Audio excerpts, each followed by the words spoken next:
We've got lots of people joining us. I don't know if you all can hear it, but I keep hearing the beep in the background, and that's when somebody comes on.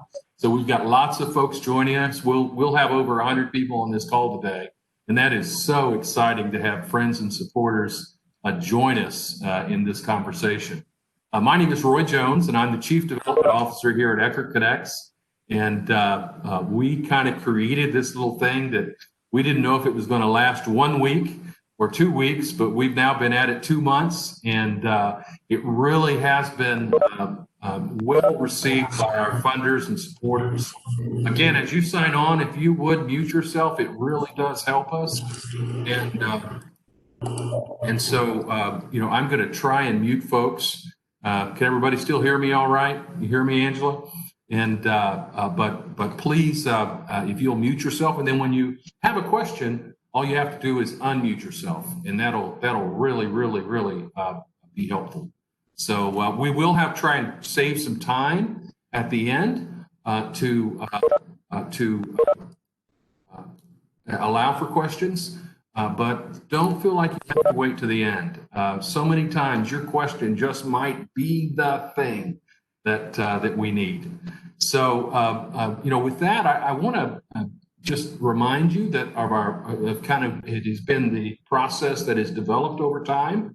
We'll interview a program director or manager, and then we'll spend the next couple weeks actually talking to some of those program's clients or students, and that's such a fun thing. So take notes today. I think you're really going to get a lot out of this conversation. And remember, the next 2 Wednesdays will be followed by some of the programs that clients that are the recipients of the services that Chris is going to discuss today.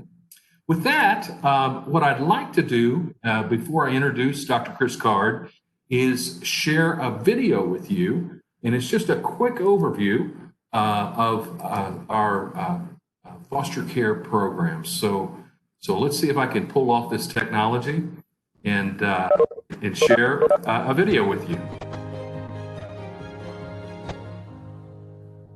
Thousands of children need foster care every year, and there's just not enough homes for them. And as you're about to hear, it can be life-changing, not only for the children, but for those who foster. So first, second, third, fourth. Just like the game, life isn't always easy for foster children. When you come in foster care, you realize that you lost a whole bunch, and you're like, I don't have family anymore, and all that. And then that's when you come to a home like this, and you see that people actually care for you, and that you actually feel welcomed. And I don't know, you're just surrounded by positive vibes. I feel like it's like getting a second family, but you don't think of them as a foster family. You think of them as your real family. That's exactly how foster mom Catherine Melendez treats them, like her real family. We do everything together. We sit down and have dinner together. Breakfast is together. We go everywhere together. We do everything together. They need that sense of family. Eckerd Connects works with trained providers to recruit, train, and support individuals wanting to provide temporary care, love, and nurturing to children from birth to age 18. Melendez fosters teenagers. I love taking the teenagers. That's my passion. I love it.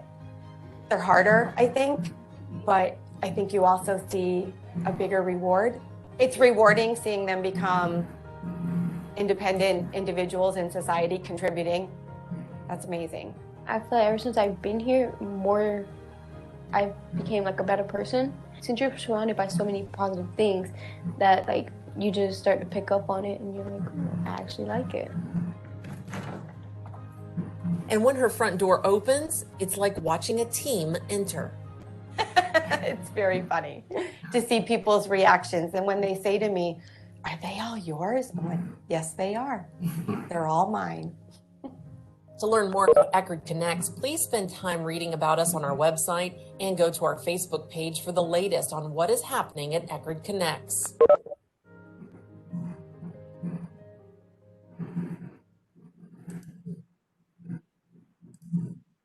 All right.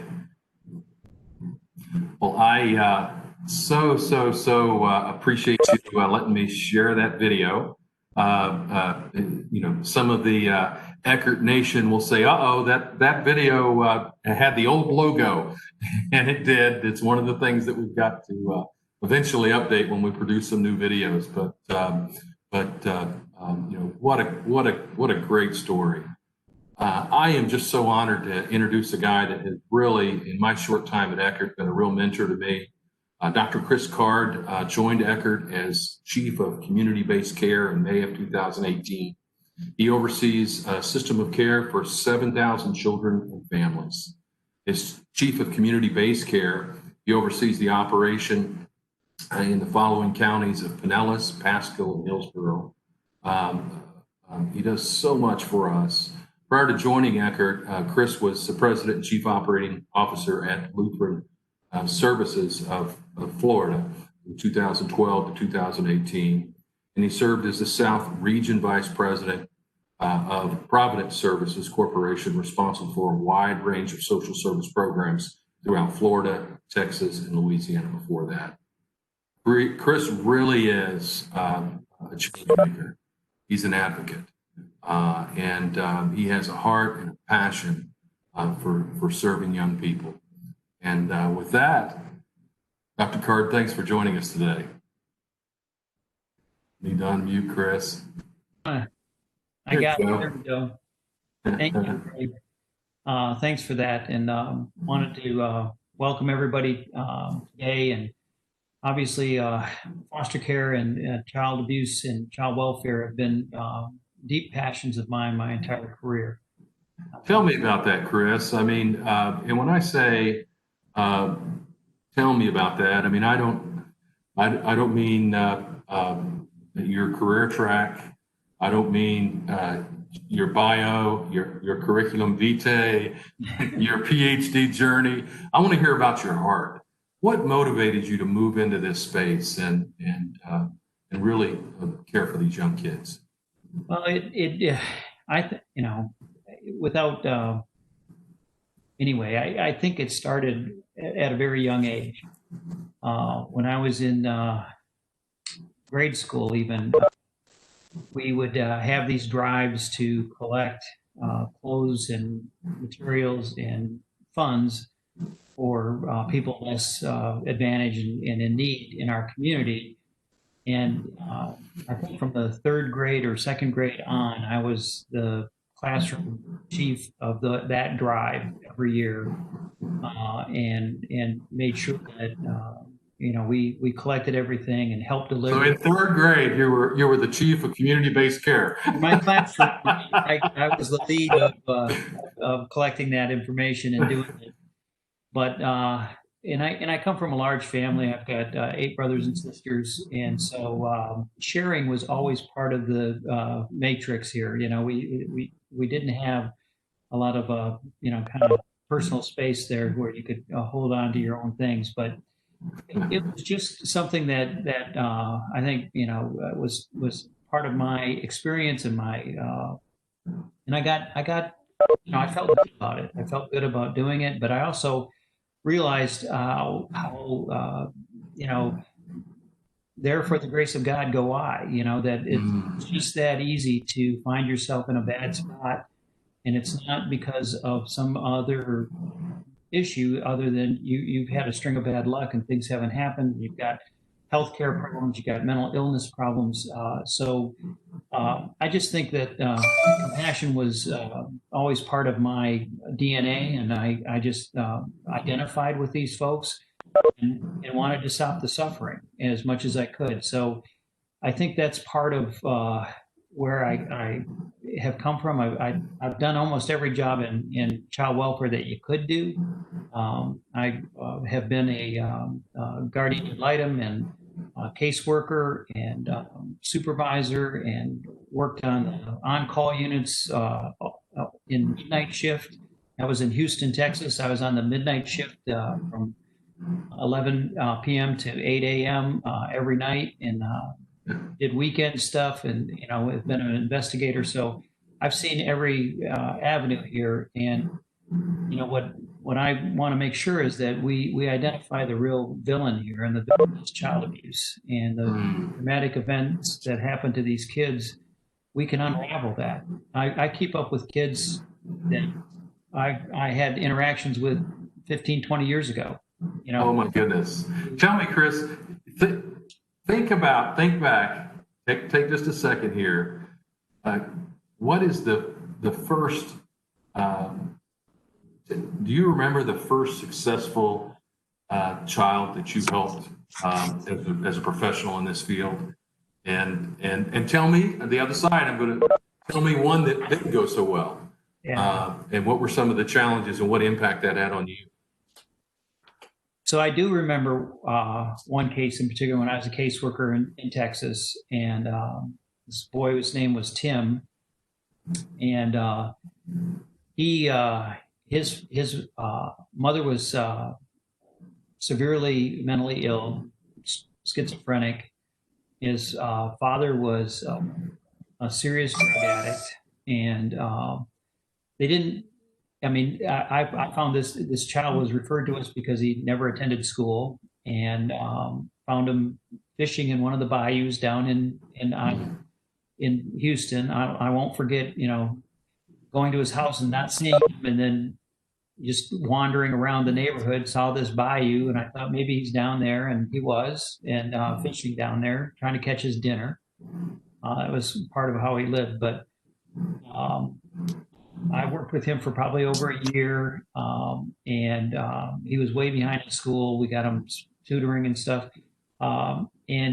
before he got adopted, and he got adopted into a great family and a man who really loved fishing, and I can remember like it was yesterday, that day that he was adopted in court, and how much I knew his life just changed completely. And so it was quite, and I've had many other experiences like that with, I've got, again, I told you I got an extended family. I have 8 adopted nieces and nephews. I didn't adopt anybody. I got my brothers and sisters. There you go. Because you're the chief development of community care. So yeah, my brother adopted 4 out of the foster care system, a sibling group of 4, and anyway,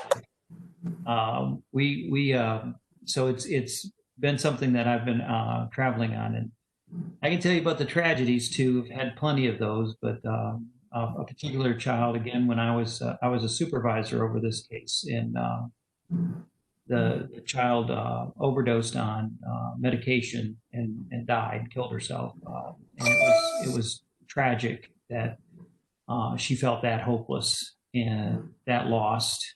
And one thing that I'm constantly reminded of is that we've got kids' lives in our hands, and we've got to be extraordinarily careful about that, and make sure that we do everything we can. And this is a battle for life and death, oftentimes. And Wow. the system works because there's lots of success stories. We do tend to focus on the tragedies, but there's a lot of really strong results that happen. Let's take just a minute and talk about, you touched on it, but kind of expand on Eckerd Connect's child welfare programs and different things that we do, and unpack it a little bit. I know foster care is a big part of that, but I know we do a few other things too. But take a couple minutes and talk about what makes our program unique and distinctive, and just what some of your priorities are. Well, again, in Florida is unique in our community-based care model, and so in Florida, the state subcontracts child welfare services out to nonprofits like Eckerd Connects. And what's unique about Eckerd Connects is that we've got 2 of the largest child welfare circuits in the state. So both of our circuits have more kids in them than any other circuit in the state, including Miami or Fort Lauderdale areas. We have bigger populations in both of ours, and combined, obviously, it makes us, we're bigger than a number of states' child welfare systems, just the two circuits put together. So that's unique. We have a great lineup of community partners, and community-based care is about community partnerships. One of the things that, and I was at the forefront of designing the community-based care system in Florida, and one of the things that we strived for was not having this just be somebody else's problem, that we needed the entire community to put their hands on these kids to help us design and do what we can for these children. We've got great resources here, and we designed a system at the local level to try to meet the needs of these kids and families. So we've worked hard to build these relationships and build community partnerships in getting things for these kids. There's no one organization, one group that can handle all of this or meet all the needs, but if we work together, again, against this issue of child abuse in our community, we can solve a lot of problems. We can change the lives and the trajectory of many, many kids and families. And we've done it. We've done it repeatedly. We've got great partners here with Lutheran Services Florida and Youth and Family Alternatives and the State Attorney's Office and the Sheriff's Office and several other partners, Camelot Community Care and others that have really stepped up to help us. And when you look at that, when it was a state-run agency, it all kind of managed out of Tallahassee. And one of the things that I like to point out is that all of these nonprofits have boards of directors of local business people and people that are important to the community. We've got hundreds and hundreds of those kinds of people volunteering on these boards that are welfare system. So it's really been a very different approach. It's been a very successful approach. We still have lots of problems to deal with, but and Eckerd has played a key role in that. Eckerd has rolled out some unique, our Eckerd Rapid Safety Feedback System is unique, and now it's gone national of how to make sure we check key indicators in a case to make sure that things are safe. It's helped us improve the safety of our children in care, and that's been rolled out across the country now in very many avenues. So other states have seen our model and are beginning to replicate it other places. Yes, that particular tool and our model is being developed now in Texas, big time, the community-based care model. And so that the state has gone to this model.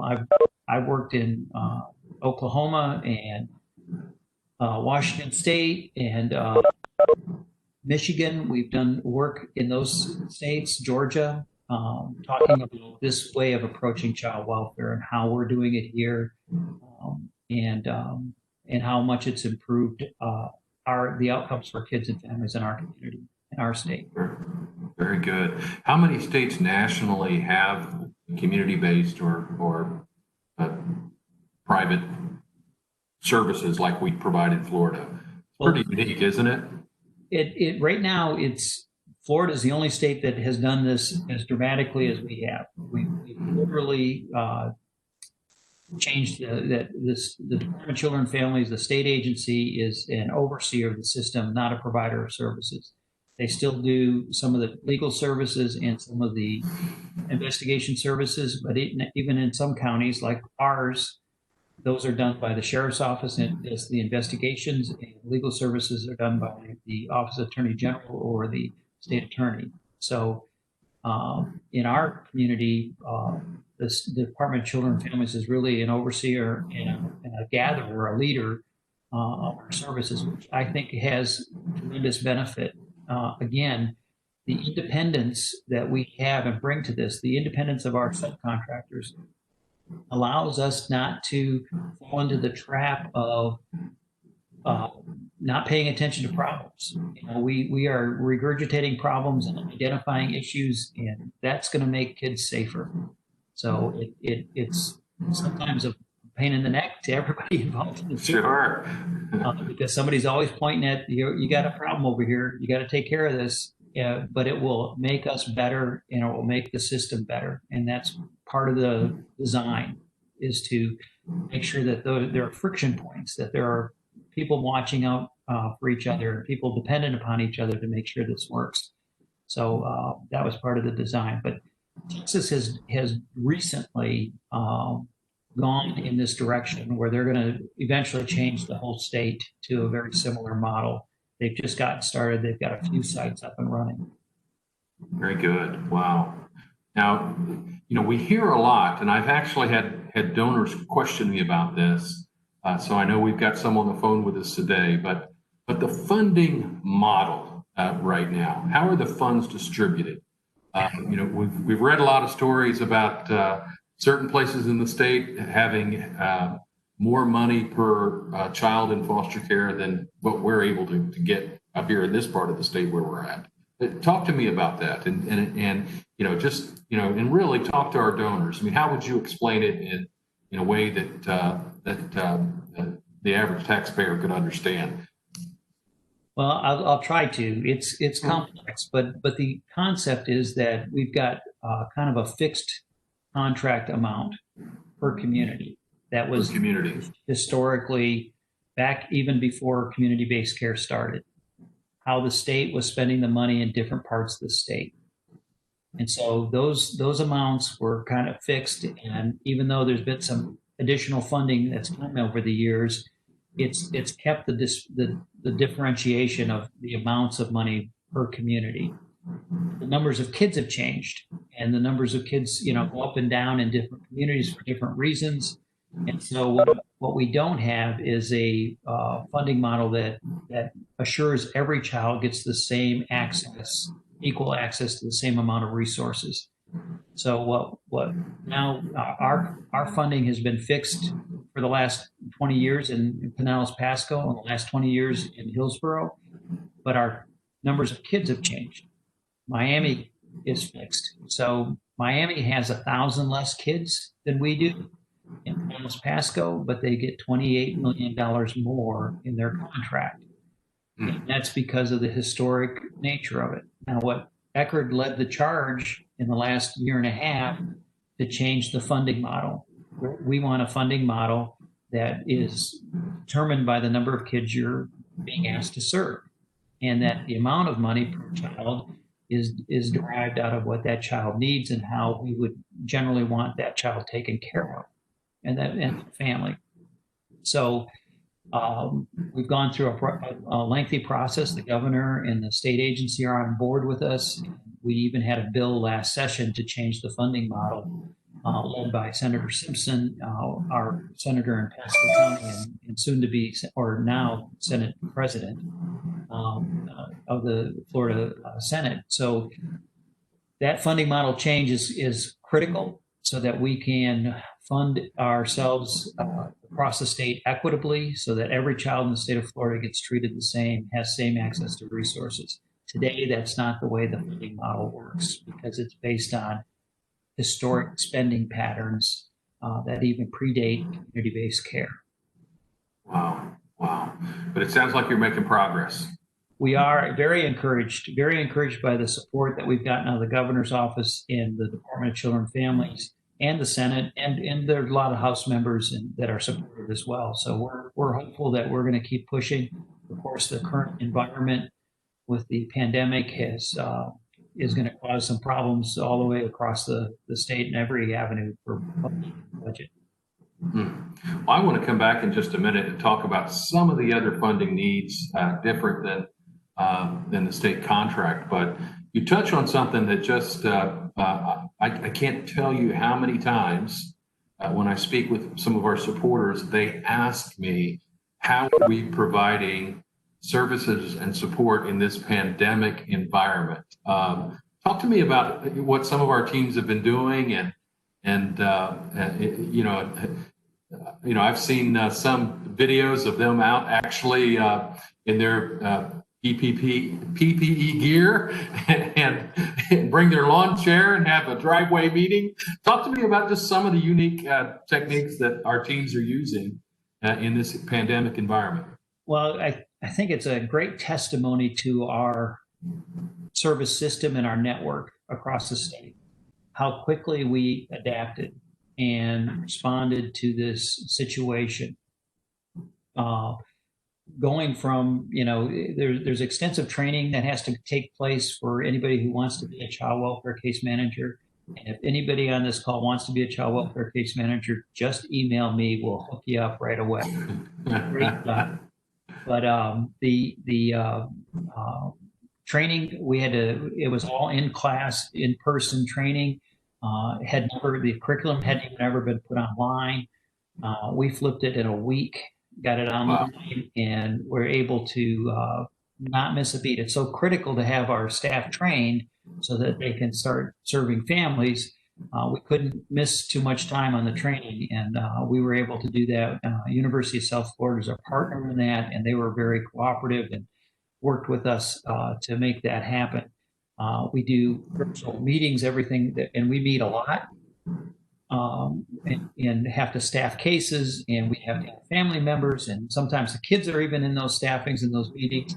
And so we had to set it up so that it would work from phones all over the place and work from different kinds of technology tools. And so we were able to do that rapidly. We use all kinds of different venues, and like this is WebEx, and we use Zoom, and we use Skype, and we anything that will work and that will adjust. So we're visiting families online like this. We're visiting kids with this. We're doing telemedicine, so the therapy is happening this way. Everybody just stepped up.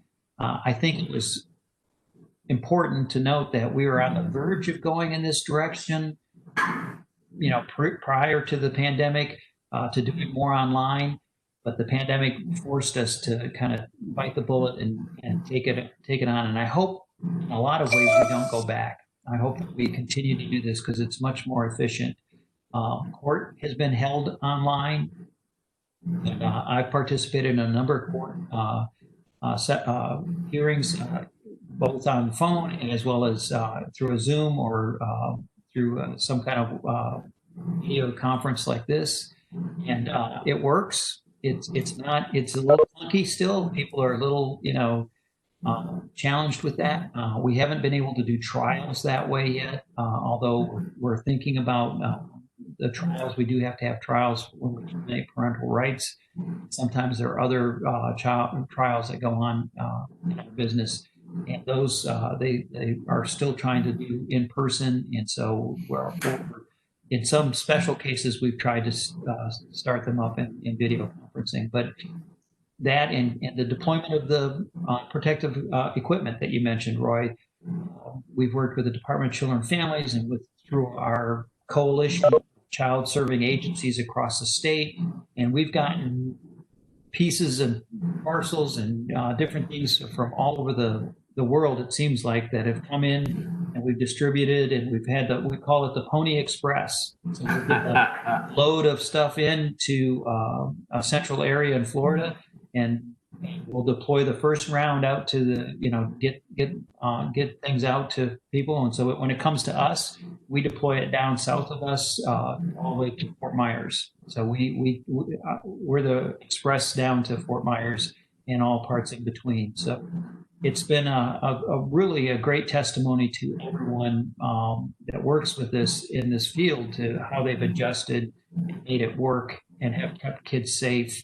And we finished last year with more adoptions than we've had in a long time. And then between both circuits, we had just under 800 adoptions done last year.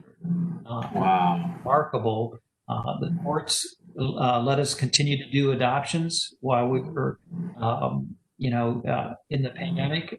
So the adoptions process still proceeded. And so we were able to do a lot of work in general. The telemedicine has really helped us out with getting access to folks. before, this is an improvement, because before families would have transportation problems. Everybody that lives in our communities know that if you don't have a car, a good working car, you're going to have trouble getting around town. And so a lot of our families obviously don't have that or reliable transportation, and sometimes bus rides are 2 or 3 hours to get from one point to another. But the telemedicine has really short-circuited that, and so we don't have no shows. We got, I think our delivery of services has improved, and our clinicians and partners that do the therapeutic work have improved their techniques through video conferencing. So I could go on, Roy, and I know. Wow. Well, talk to me. It's really interesting.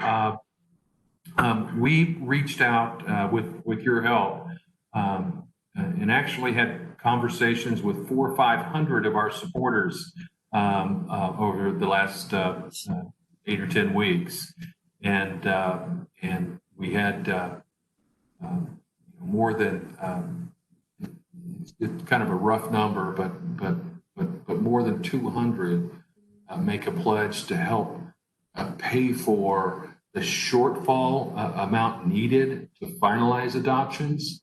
Right. And it was just really exciting to donors for them to, first of all, know that they could play a part in this. And they really just assumed that the government pays for everything. And there are certain things that we have to raise money for to supplement the program. Talk to me about that. And I know home studies. Talk to me about some of those costs and needs. Sure. And I'll go back to the first thing about the budget, right? Our circuits are significantly underfunded. And by this new model that we proposed, our circuits are funded at 70% of what the model articulates we should have. So we're operating with a 30% shortfall out of the box. So that's part of the problem. And, the state will say, yes, we put funding in there for adoptions, but they put funding in there for a certain amount of adoptions, and then it doesn't cover the need here all the time. And so we had, and I really appreciate, Roy, you're stepping in with us on this issue, and the donors that came forward helping us out, because that number of adoptions that we are so excited about having accomplished would never have happened otherwise, because we got to a point where our funds were exhausted. We had children ready and able and willing to, ready with families to be adopted. We had to finish the home studies, and we had to finish the child studies, and that takes a licensed person to go and evaluate the home and study. And we knew that it'd all turn out okay, but we had to have that done and presented to the court so that we could finish the adoption. And we had providers in the community that were willing to do it, but it costs, a couple $100, $300 to do those things. It takes time and attention. And so the donors stepped up and gave us, donated some funds so we could hire those folks to get those adoptions done, and it pushed us over the top. I mean, we met and exceeded our adoption goal in both circuits, and it was great. And if you've not ever seen a finalized adoption, it's one of the greatest celebrations you could ever imagine. The forever family for those kids. And we adopt, our family construction is very unique. You always see a variety of sizes, shapes, colors, and styles in our families, and it's great and exciting, and it's the best testimony of love you'll ever see. And everybody loves to be at the adoption days that we do, but what those donors did is gave us the ability to finalize and give these kids forever homes and change their lives forever. Trajectory of their lives forever. And so there's a lot of very successful people in this world that have been adopted. There's a lot of very successful people that have been through the foster care system. And it's through these kinds of supports and these kinds of helps and people taking the time to pay attention and help us change that child's life that occurs. Wow, that is so special, Chris. I know we had Angela Mazzola, our Director of Annual Giving, could be more specific than I can, but I think we've had about $50,000 come in. More than 70 gifts have stepped up, and I'm sure some of those folks are on this call today. And what do you want to say to them? Thank you. I mean, and again, I don't know how to transmit the feeling of placing these kids who at one point in their life were horribly traumatized and felt that they had no hope, and then seeing that come full circle and having them in a loving family and all the hope in the world and all the opportunity in the world before them. You helped us create that. You helped us continue to create that. And there's it's hard to express it, Roy, other than thank God and thank you, and anybody who wants to be a part of that really good feeling at the end of the story here, that we'd be glad to help you get there so you can see some of this stuff happen. But I'll tell you, it is incredible. And when it doesn't work, we see the outcomes of that too. When kids don't have those opportunities, they don't. Unfortunately, we still have a number of children age out of foster care.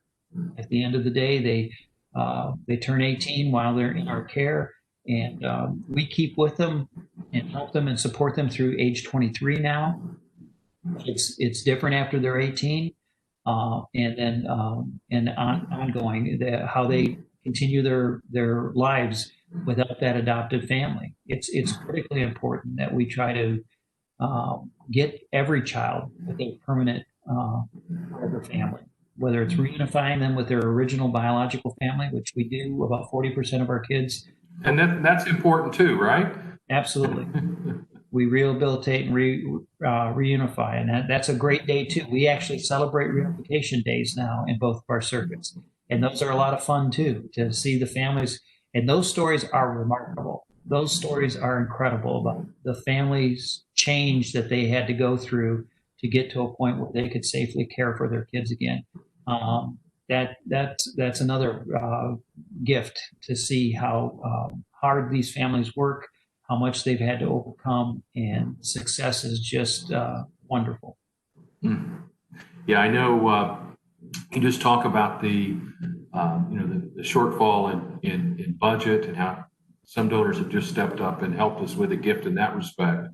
But the specificity, and not all donors are looking for this, but some are, being able to help a forever family. And I know you and I worked on some numbers, and at the time, and I know it changes from year to year, and time of year it's different, and based upon how many cases are in the pipeline. But we kind of reached in and said, well, a good average number for all the needs would be about $1,500. You can it could be less than that. It's sometimes more than that. But just an average number we were using. But donors and supporters could step up and say, hey, I'll pay for one, I'll pay for two, I'll pay for three. We had one donor actually pay for five, and so it is that you're having an impact, not just on a kid now, but as you said, that's for the rest of that child's life as they grow into adulthood. Right. They have made a transformational gift. Success awards can be another way, and this really is a new funding area in the child welfare space, the foster care space for us. We talk about success awards. Oftentimes are used for in our workforce program to make sure that they've got a tool belt or transportation or steel-toed boots to be able to take that new job. But in the workforce space, what we're seeing right now, especially in the pandemic, are technology needs. You can't have a family. I know one of the families that recently received a success award had 2 natural children, and then 5 adopted children through the foster care system. And so they had 7 kids trying to work off of 1 laptop to get their schoolwork done in the pandemic. And Wow. so we were excited to help them with some of these technology needs. And of course, donors can quantify that. $400 or $500 a laptop, it adds up fast. But a couple $1,000s is all it took to help that family bring some sanity to the education process right now in the pandemic. And they were just so blessed. We're going to be hearing from them in the next couple of weeks. But these kinds of things are just so important. They're not always covered by the scope of the agency contract, and it really helps us help those families succeed. Yeah.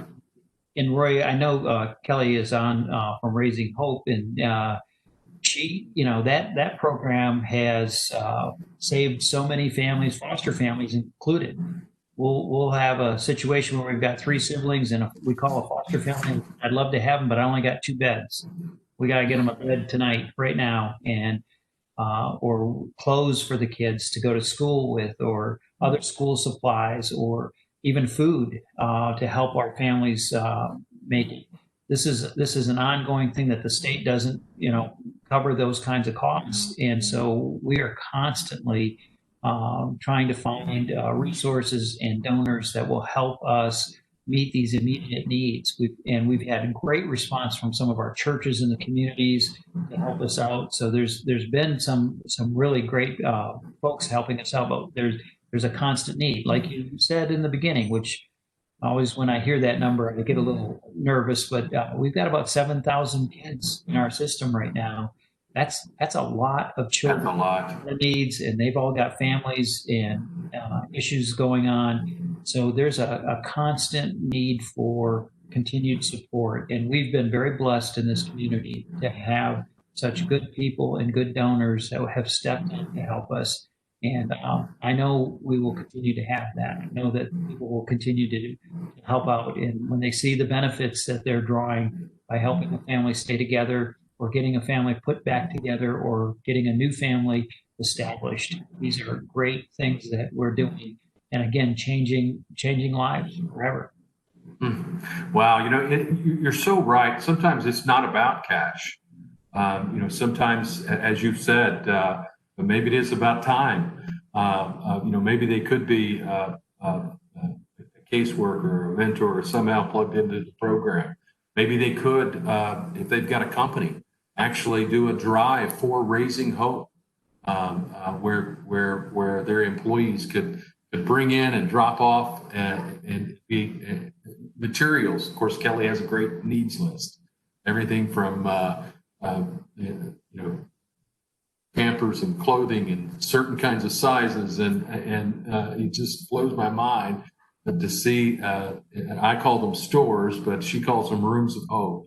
And they're really set up to provide great dignity to our clients, that they can go in and literally get the things that child needs, and not have to pay for it because it was given by some of the viewers on this call today.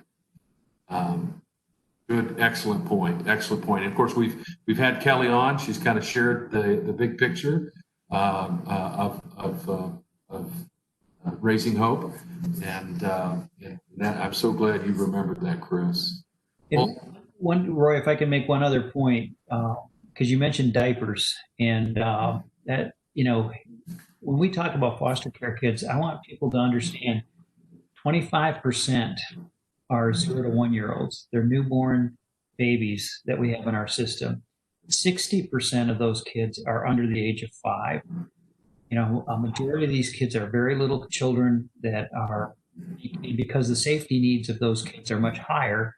That's why we have a much bigger portion of them ending up in our system, because it's harder to keep those infants and those babies safe.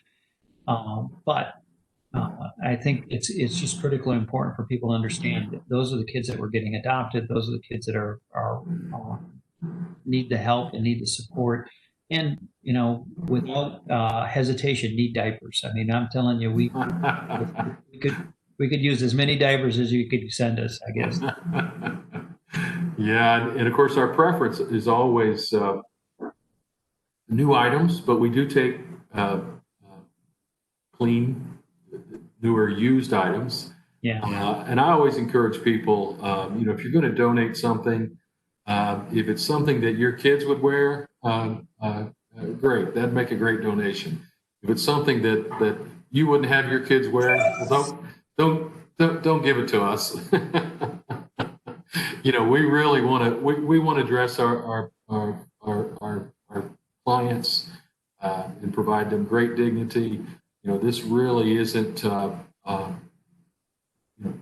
course, the best thing, and Kelly didn't send me a chat message to say this, but I'm going to say it, is send us a gift. I can't tell you how many times, some weeks almost on a daily basis, where we've got items on the shelf, but it so happens that kid comes in, is a pretty big 14-year-old.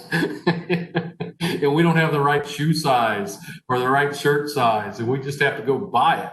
And literally, we make a Walmart run almost every day for those kind of needs that come in. And so, if you can make a cash gift, that helps us and gives us the flexibility because it is kind of a retail environment, and then every child is a different size, needs a different thing, and sometimes you don't have those. You tend to certain kinds of things we get more of than others. Certain kind of sizes we get more of than others. Yeah. And so cash really does help us, and it's important to these kids, Roy, because they already feel a little bit like they're marked because of what's happened in their lives. They're traumatized by what's happened in their lives. And so when they go to school or out socializing, and we try to get them involved like every other kid in sports and after school activities and things, they want to make sure they blend in. They want to make sure they have kind of the latest style. Otherwise they know people are going to know about their problems and their issues. It's just really important it's about their dignity, isn't it? Yes, and so we try really hard, and our group, and again, our donors in this community have really stepped up and will continue to step up to help us out to make sure that we provide that child with as much support so that they can find a way to get on with their lives in a productive manner as much as we can. That's terrific. I want to take just the opportunity. I'm hoping we'll have some questions. We've got a lot of folks on the line with us. We've been getting some comments in chat. Our team has done a pretty good job giving folks. We've had donors already ask us, well, where can I bring diapers today? And so we've gotten back to them online, of course. With our 100 North Starcrest Drive in Clearwater address and phone number for Kelly and all that kind of stuff is posted in the chat room section. So if you'll go there, you'll see there's also eckerd.org/donate, and you can give cash to help us with these services as well. But I wanted to open it up. Any questions from our viewing audience? I think we've been keeping up with most of them in the chat room. But any questions for Chris, please? Roy, I'm not sure if you or Chris, there's a question from Melissa in the chat box about community-based care model. Yeah, what can you shout it out to me? I can. It says, are there any downsides to the community-based approach? And then the second question, how do you manage these challenges? Good question. Hard question. I'm gonna give that one to Chris. Yeah. Are there challenges? Yes, there are challenges. There's a challenge of so you want to invite everybody to the table to help out, but then you've got to herd those cats, and so there's sometimes some challenges with that. There's sometimes it takes a little bit more effort because there's so many parties to a case and there's so many people involved There's people always have a tendency to say, wouldn't this be easier if it was all under one organization? And yeah, there would be some easier pieces to that if it was all under one organization. But again, as I stated before, the diversity that we have keeps us all honest, checks everybody, protects the kids better, and helps us develop new ideas and new ways of doing business, and putting unique solutions together for a particular family or something. And so that to gain all of that benefit, we have to sacrifice some things that are a little less or a little more cumbersome in making sure everybody is aware of different roles. I didn't mention the Guardian Ad Litem program, but that's another program that gets to intervene and have opinions and share their thoughts about how to take care of these kids. And again, I think that makes us better, that kind of continues to make us better. So how do we challenge them? We try to communicate. I always have the philosophy of over communicate. I know that people get tired of all the text messages and emails and all the stuff that goes on, and it is burdensome because there's so much information flowing around. But I think that really helps us do it, and we're not perfect at it. There's still problems occur, and we try to address them. The other thing is, when a problem occurs, there's not just Chris holding the bucket. I got my partners in that bucket with me, and we try to figure out the solution and acknowledge the problem. That's the biggest part to me, is that under an old system where one agency ran everything, not intentionally all the time, but sometimes problems didn't surface, and so we didn't know about a problem until it was really out of control. And so I think this helps us. It doesn't mean that we don't have problems. It means that we can identify them and address them much quicker. Good. Excellent. Okay, somebody else throw Chris another tough question. There's got to be a few more. I don't know if it's a tough question, Chris. This is Stanley over on the East Coast of Florida. Hey, first of all, thank you. We do supervised visitation component on our side for the other CVC. So I know it's hard. You're managing staff. Some families are, more challenging than others. They come with their own different mix of issues. And plus you're trying to keep staff just taken care of, right? What they have. But so you don't receive like 500 tons of diapers. Is there anything else you might think of that you could say you need? You're managing a system. You're not always doing exact direct care. But if you could narrow it down? I got this hard question the other time on a meeting. If you had a magic wand, right? What's something that you could ask for, and then we can tell everyone how they can get that to you? Well, thanks, Stanley, and thanks for the work that you're doing over there with Brevard in Brevard County and that. I'll tell you that first, and I apologize if this sounds a little less than professional, but cash is number one. It gives us the ability to do whatever we need at the moment. As Roy said, there's sometimes we walk into a situation and we didn't think of that need and what has to happen right now to satisfy that. And plus, we need to pay for professional services sometimes that are unique. Judges will order specific services that we have to pay for that are outside of our Medicaid benefit and outside of our normal deal, because that child has very special needs. We get a lot of kids with very high, very special needs that we have to address. And so those things. All that aside, though, Stanley, and I know the diaper thing, believe me, if we got 500,000 diapers, we'd probably still be able to use them over time. But the other issue that I ran into several times, and as a caseworker, what I spent my hard-earned money on for our kids were shoes, and it just was. And listen, especially if you get some child who, I got to have those shoes. I'm not going to take these shoes. Right. New shoes make a big difference, right? New shoes. Shoes are a big deal. And so one of the things that we have done in the past, and I don't know, Kelly, if we do it still, but we'll do a shoe tree every so often, or some kind of shoe drive, and we'll get the size type of the shoe that the child needs. And the other thing that people, that have children understand, a pair of shoes doesn't last a lifetime. They gotta have more than one pair, and we gotta make sure that we keep that flow going and getting them the shoes that they need. So those are a couple of things. Obviously, the computers and the technology stuff. Our kids thrive. The older kids thrive on cell phones. In fact, cell phones more important to them than almost anything. And so having the cell phone and having the service, and a lot of our kids can't have that. It's also a great way for us to keep up with them, and making sure that we're checking in with them. And sometimes it's a helpful way of us finding them when they run away.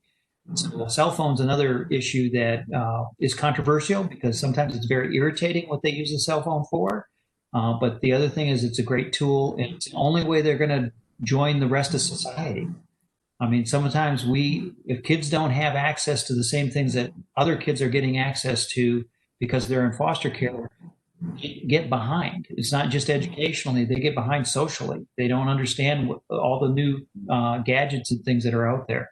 In fact, there's a particular young man that I've known, I think he just turned 38. I met him when he was 14, and a foster child who's an attorney today. And his thing is, we got to get technology to foster care kids. He felt so out of it when he got out of foster care and started putting his life together. He was so far behind on technology. I told him it was because he was a lawyer, but no, he's a terrific guy, but he really stressed that with me too. This was something that we don't understand, how our kids are falling behind sometimes in those kinds of situations too. So thanks. As indicative of that statement, Chris, every single Success Award application we've had from the foster care space has some sort of technology request in it. And so that these requests come to caseworkers from foster families, not the kids themselves. But the foster parents say, we need technology. Kids need technology. We don't have what we need right now. And Roy, you mentioned something, and I'm looking at Rich Warner here too, and I saw his face on here. But our foster parents are tremendous saviors of this whole system. I can tell you, I neglected to underscore their work in this. It's virtually a volunteer job. We don't really even give them enough money on a daily basis to take care of these kids. So I just can't say enough about the people that step up to foster. So if you don't want to give cash and shoes and diapers, how about fostering? Because that is a incredible service and saves us a multitude of problems and issues, and it protects these kids. And I know it's a tall order to take on some foster kids into your home, but it's also very rewarding. But again, our foster parents have really repeatedly saved the day for these children, and there's no greater group out there than our foster parents. Amen. Chris, I'm going to end right there. Again, thank you to our foster families. Thank you to Chris and your staff that are doing just wonderful, wonderful work. We're just honored to be part of it. I want to remind those of you that are with the Eckert team that are on this call, I'd like to talk about your program. So if you have an interest in being featured in a Wednesday Lunch and Learn, please email me and just let me know, because I'd like to focus and highlight your program. Again, thanks for being with us. The next couple of weeks, we're going to be actually sharing with some foster families. And so I hope you'll join us next Wednesday. Chris, thank you again. Just amazing. What wonderful work. And thank you for not only showing us that work, but showing us your heart today. We so appreciate it. Thank you. Thanks, Roy.